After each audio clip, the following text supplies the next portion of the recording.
Adam Hewson owns 2 bookshops in southwest London. Since he was allowed to reopen his doors on June the 15th, business has bounced back and then some.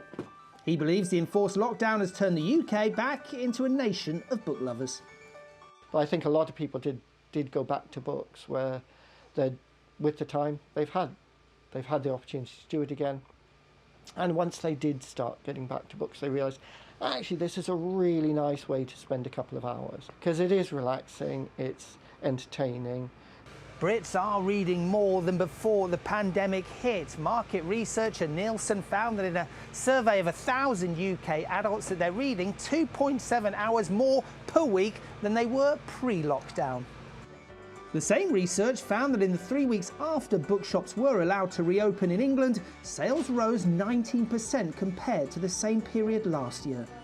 There's been increased purchases, particularly of things like children's books, where parents have been wanting to keep their kids engaged and interested without access to libraries. There's been good sales in genres such as thrillers that were easily accessible through your supermarket home delivery. But for a lot of other areas, such as literary fiction and literary non-fiction, there's definitely been a decrease in sales.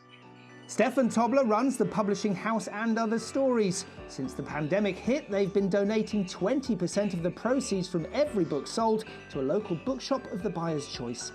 Stefan set up the company during the 2009 recession and is positive about the outlook for the industry.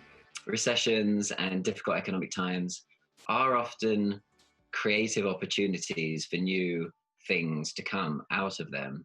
And certainly when people are maybe struggling to find the job in publishing that they would have otherwise gone to, maybe they start doing their own thing. Or as an author, if they didn't get that job somewhere else, they have time to write. I think they're creative times. Whether books are recession-proof, I'm not 100% sure. Although many independent bookshops like Adam's have seen an increase in sales, there's no getting away from the fact lockdown was tough. Most small bookshops simply can't compete online with the likes of Amazon. That's why how things pan out for the rest of the year is so critical. Christmas is going to matter because, like many retailers, the lion's share of our sales happen from October to December. If we've got to go back into lockdown or anything like that during that period of time, that would be critical. That would be make or break. If the last few months had been a novel, it would have been a real page-turner. And what happens next is a cliffhanger to rival any bestseller. Matt Gooderick, TRT World, London.